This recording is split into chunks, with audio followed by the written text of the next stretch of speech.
Assalamualaikum warahmatullahi wabarakatuh. Sebelumnya perkenalkan, nama saya Adelia Rahmanisa.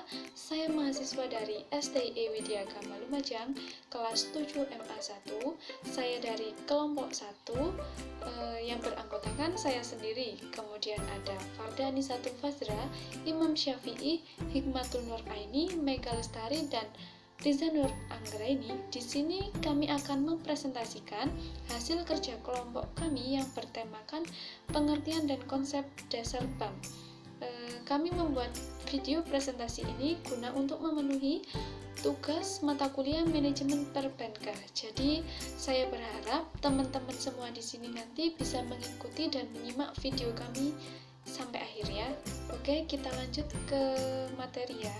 Untuk materi kita di sini ada 3 sub pokok bahasan. Yang pertama, pengertian bank, konsep dasar bank, dan jenis-jenis bank.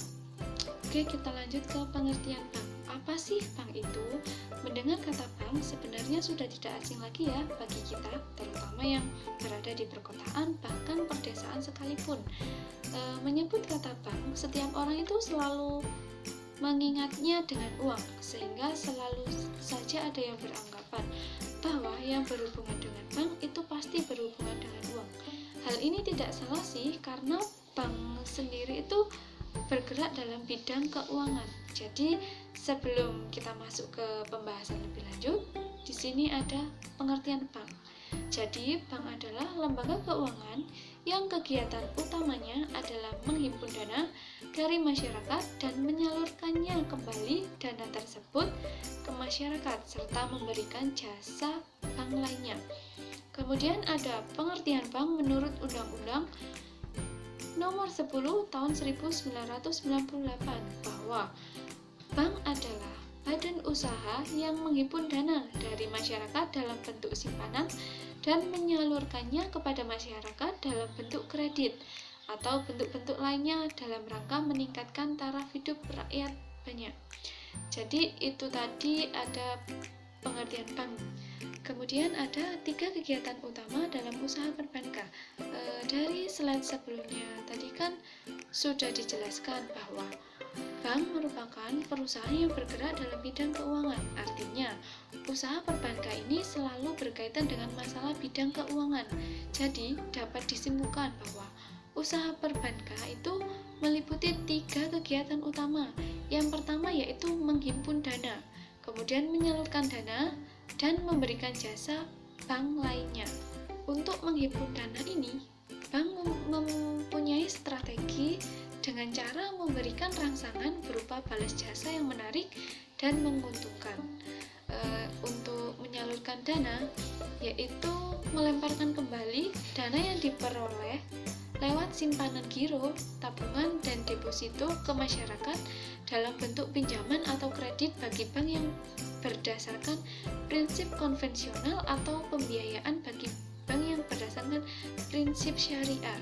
Bagi bank yang berdasarkan prinsip konvensional, keuntungan utama diperoleh dari selisih bunga simpanan yang diberikan kepada penyimpanan dengan bunga jaminan atau kredit yang disalurkan.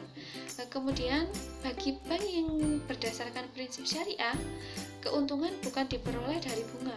Di bank ini, jasa bank yang diberikan disesuaikan dengan prinsip syariah yang berdasarkan hukum Islam. Berikutnya adalah memberikan jasa bank lainnya. Ini merupakan jasa pendukung atau pelengkap kegiatan perbankan saja. Jasa-jasa ini diberikan terutama untuk mendukung kelancaran kegiatan menghimpun dan menyalurkan dana, baik yang berhubungan langsung dengan kegiatan simpanan dan kredit maupun tidak langsung. Mungkin itu saja yang bisa saya sampaikan. Untuk materi selanjutnya akan dijelaskan oleh teman-teman saya. Assalamualaikum warahmatullahi wabarakatuh. Saya Imam Syafi'i akan menerangkan tentang konsep dasar bank. Bank merupakan lembaga perantara keuangan atau biasa disebut financial intermediary. Kegiatan dan usaha bank akan selalu terkait dengan komoditas, antara lain yang pertama memindahkan uang, yang kedua menerima dan membayar kembali uang dalam rekening koran, yang ketiga mendiskonto surat wesel, surat order maupun surat berharga lainnya. Yang keempat, memberi dan menjual surat-surat berharga. Yang kelima, membeli dan menjual cek, surat wesel, kertas dagang. Yang keenam, memberi jaminan bank. Selanjutnya, konsep dasar bank. Perbankan yang berasal dari kata dasar bank adalah badan usaha yang menghimpun dana dari masyarakat dalam bentuk simpanan dan penyaluran kepada masyarakat dalam bentuk kredit atau dalam bentuk lainnya, dalam rangka meningkatkan taraf hidup orang banyak. Sedangkan bank syariah adalah bank yang beroperasi yang sesuai dengan prinsip-prinsip Islam, yakni bank dengan tata cara dan operasinya mengikuti ketentuan-ketentuan syariah Islam. Bank konvensional dengan bank syariah itu sama saja. Demikian yang diungkapkan beberapa masyarakat yang kurang memahami perbedaan bank syariah dengan bank konvensional. Padahal antara bank syariah dan dengan bank konvensional ini jelas sangat berbeda. Demikian penjelasan dari saya, selanjutnya akan disampaikan oleh teman saya. Selanjutnya, saya akan menjelaskan materi tentang perbedaan bank syariah dengan bank konvensional. Yang pertama, keuntungan dengan biaya yang disepakati tidak kaku dan ditentukan berdasarkan kelayakan, tanggungan risiko, dan pengorbanan masing-masing. Yang kedua, beban biaya yang disepakati bersama pada waktu akad perjanjian diwujudkan dalam bentuk jumlah nominal yang besarnya tidak kaku, dapat dilakukan dengan kebebasan untuk tawar-menawar dalam batas wajar. Yang ketiga, penggunaan persentase dalam hal kewajiban untuk melakukan pembayaran selalu dihindari karena persentase bersifat menekat pada sisi hutang meskipun batas waktu perjanjian telah terakhir. Yang keempat, dalam kontrak pembiayaan proyek, bank syariah tidak menerapkan perhitungan berdasarkan keuntungan yang pasti ditetapkan di muka. Selanjutnya, 5 peran utama bank. Yang pertama, Bank Indonesia memiliki tugas untuk menjaga stabilitas moneter, antara lain melalui instrumen suku bunga dalam operasi pasar terbuka. Yang kedua, Bank Indonesia memiliki peran vital dalam menciptakan kinerja lembaga keuangan yang sehat, khususnya perbankan. Yang ketiga, Bank Indonesia memiliki kewenangan untuk mengatur dan menjaga kelancaran sistem pembayaran. Yang keempat, melalui fungsinya dalam riset dan pemantauan, Bank Indonesia dapat mengakses informasi-informasi yang dinilai mengancam stabilitas keuangan. Yang kelima, Bank Indonesia memiliki fungsi sebagai jaringan pengamanan sistem keuangan melalui fungsi bank sentral sebagai leader of the last resort. Selanjutnya akan disampaikan oleh teman saya. Dapat 4 fungsi bank yang menghimpun dana masyarakat dalam bentuk simpanan yang meliputi 1. Simpanan giro. Giro adalah produk simpanan bank yang penarikan dananya bisa diambil setiap waktu dengan menggunakan cek atau biliet giro.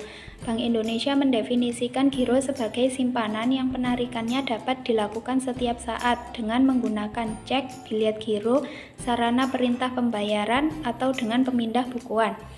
Berbeda dengan tabungan yang dananya bisa dicairkan kapan saja, pencairan dana rekening giro harus melalui prosedur penunjukan kepada pihak tertentu melalui surat tertulis yang disebut dengan biliet. Tanpa biliet, kamu tidak dapat melakukan penarikan. Selain itu, giro tidak memiliki batasan nominal dalam penyimpanan ataupun penarikan. Hal ini membuat giro sering digunakan untuk transaksi dengan jumlah yang besar. Meskipun begitu, transaksi menggunakan giro rentan penipuan karena harus menggunakan biliet giro untuk dapat melakukan penarikan dana. Yang kedua, ada simpanan deposito. Deposito adalah jenis simpanan yang memiliki jangka waktu tertentu, umumnya 3 bulan, 6 bulan, hingga 1 tahun. Hal tersebut membuat dana yang tersimpan dalam deposito hanya dapat diambil setelah jatuh pada tempo tersebut. Dibandingkan tabungan, deposito memiliki bunga yang lebih tinggi. Bunga deposito umumnya berkisar antara 5% hingga 7% setiap tahunnya. Karena memiliki bunga yang tinggi, bunga deposito termasuk salah satu objek pajak. Besarnya pajak yang dikenakan atas bunga deposito ini diatur melalui PPh pasal 4 ayat 2, yaitu sebesar 20% untuk deposito yang lebih dari 7,5 juta. Yang ketiga ada sertifikat deposito. Sertifikat deposito adalah produk bank yang mirip dengan deposito, namun berbeda prinsipnya. Sertifikat deposito merupakan instrumen utang berupa deposito berjangka yang dikeluarkan oleh bank dan lembaga keuangan lainnya kepada investor yang bukti kepemilikannya dapat dijual belikan. Deposito berjangka lebih sering dikenal sebagai sertifikat deposito berjangka atau SDB yang jangka waktunya lebih panjang dapat mencapai 36 bulan dan nilai nominal paling sedikit 10 miliar. Bisa dalam bentuk valuta asing sebagai pertukaran peminjaman uang institusi untuk masa waktu yang ditentukan. Investor mendapatkan hasil berupa suku bunga yang cukup tinggi. Yang keempat, tabungan. Tabungan adalah salah satu jenis simpanan yang paling umum digunakan. Kamu tentunya juga telah menggunakan tabungan dalam keseharianmu. Menurut Bank Indonesia, tabungan adalah simpanan yang penarikannya hanya dapat dilakukan menurut syarat tertentu yang disepakati, tetapi tidak dapat ditarik dengan cek, biliet giro, atau alat lainnya. Akan tetapi dengan perkembangan teknologi saat ini, kamu dapat melakukan penarikan tidak hanya melalui teller bank, namun juga melalui ATM. Ketika menggunakan tabungan, kamu akan mendapatkan buku tabungan dan kartu kredit.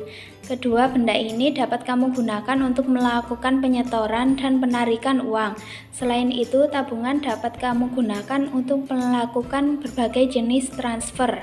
Di luar itu, jika kamu menabung dalam jangka waktu tertentu, kamu akan mendapatkan keuntungan berupa bunga sesuai dengan aturan bank yang berlaku. Umumnya, bunga bank yang akan kamu dapatkan berkisar antara 0,3% hingga 5%. Baik, di sini saya akan menjelaskan materi berikutnya, yaitu tentang jenis-jenis bank. Sebelumnya sudah dijelaskan materi tentang pengertian bank dan juga tentang konsep dasar bank. Selanjutnya jenis-jenis bank. Jenis bank berdasarkan penyelenggaraannya ada 3. Yang pertama ada bank pemerintah, yang kedua ada bank swasta asing, yang ketiga ada bank koperasi.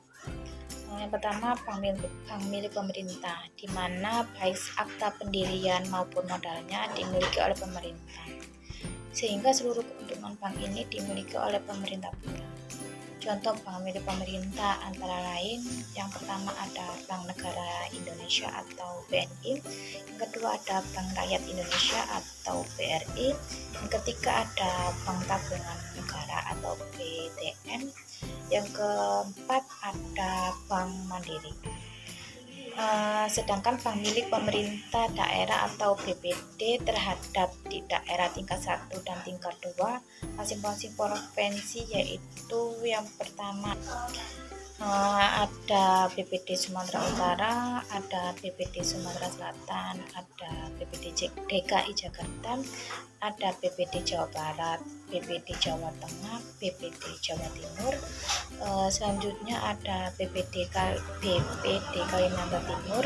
Selanjutnya juga ada BPD Sulawesi Selatan. Selanjutnya ada BPD Bali, dan yang terakhir juga ada BPD Nusa Tenggara Barat. Jenis yang kedua, jenis bank berdasarkan penyelenggaraannya. Yang kedua ada bank swasta asing. Bank swasta asing merupakan cabang bank yang ada di luar negeri, baik milik swasta asing maupun pemerintah asing suatu negara. Contoh bank milik asing antara lain yang pertama ada ABN AMRO Bank, yang kedua ada American Express Bank, yang ketiga ada Bank of American, yang keempat ada Bangkok Bank, selanjutnya ada Bank of Tokyo, selanjutnya ada Citibank, terus ada Chase Manhattan Bank, selanjutnya juga ada Deutsche Bank, dan selanjutnya ada European Asia Bank, ada juga Hong Kong Bank dan bank asing lainnya. Jenis yang terakhir yaitu bank koperasi. Bank milik koperasi merupakan bank yang kepemilikan saham dan pendiriannya dimiliki oleh perusahaan. Selanjutnya ada jenis-jenis bank berdasarkan grupnya. Sebelumnya saya sudah menjelaskan jenis bank berdasarkan penyelenggaraannya. Di sini saya akan menjelaskan jenis bank berdasarkan bentuk hukumnya. Ada 4 jenis bank berdasarkan bentuk hukumnya. Yang pertama ada persero atau perusahaan perseroan. Yang kedua ada perseroan terbatas atau PT.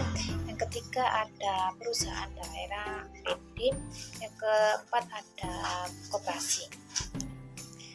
Yang pertama ada bank persero. Bank persero adalah bank yang seluruh atau sebagian besar sahamnya dimiliki oleh pemerintah sehingga melalui kepemerintahan badan usaha milik negara atau BUMN. Saat ini terdapat 4 bank BUMN, yaitu yang pertama ada Bank Mandiri, yang kedua ada Bank Rakyat Indonesia atau BRI, yang ketiga ada Bank Negara Indonesia atau BNI, dan yang keempat ada Bank Tabungan Negara atau BTN. Seluruh bank tersebut telah melakukan initial public offering atau disebut juga dengan IPO atau penawaran saham di lantai bursa, sehingga tidak seluruh sahamnya dimiliki oleh pemerintah Indonesia. Namun demikian, pemerintah masih menjadi pemegang saham mayoritas dan pengendali, sehingga bank-bank tersebut masih dikategorikan sebagai bank persero. Yang kedua ada bank perseroan terbatas atau PT, yaitu badan hukum yang merupakan persekutuan modal dan didirikan berdasarkan perjanjian dan melakukan kegiatan usaha dengan modal dasar yang seluruhnya terbagi dalam saham dan memenuhi persyaratan undang-undang dan peraturan lainnya. Dan hampir sebagian besar bank umum di Indonesia berbadan hukum perseroan terbatas. Yang terakhir jenis bank berdasarkan bentuk hukumnya, yang terakhir ada koperasi. Bank koperasi berbentuk hukum koperasi, yaitu badan hukum yang didirikan oleh orang perseorangan atau badan hukum koperasi dengan pemisahan kekayaan para anggotanya sebagai modal untuk menjalankan usaha yang memenuhi aspirasi dan kebutuhan bersama di bidang ekonomi, sosial, dan budaya sesuai dengan nilai dan prinsip koperasi. Dan selanjutnya atau materi berikutnya akan disampaikan oleh teman saya. Jenis bank berdasarkan fungsinya. 1. Bank sentral. Bank sentral adalah suatu institusi nasional yang bertanggung jawab untuk menjaga kestabilan harga atau nilai suatu mata uang yang berlaku di negara tersebut. Fungsinya untuk menetapkan dan mengatur kebijakan moneter, mengatur dan menjaga kelancaran pembayaran, serta melakukan pengawasan terhadap bank umum. 2. Bank umum. Bank umum adalah bank yang melaksanakan kegiatan usaha secara konvensional dan atau berdasarkan prinsip syariah yang dalam kegiatannya memberikan jasa dalam lalu lintas pembayaran. Fungsinya yaitu menghimpun dana dari masyarakat atau juga disebut lending, serta melakukan aktivitas pelayanan jasa kepada masyarakat seperti jasa pengiriman uang, jasa penitipan, dan jasa penampungan pembayaran tagihan, jasa penitipan barang berharga. 3. Bank Pengkreditan Rakyat. Bank Pengkreditan Rakyat adalah bank yang melakukan atau melaksanakan kegiatan secara konvensional atau berdasarkan prinsip syariah yang dalam kegiatannya tidak memberikan jasa dalam lalu lintas pembayaran. Fungsi utamanya yaitu melakukan menjalankan fungsi intermediasi atau perantara keuangan dan mengumpulkan dana masyarakat dan dikembalikan kembali ke masyarakat. Sekian presentasi dari kelompok kami. Wassalamualaikum warahmatullahi wabarakatuh.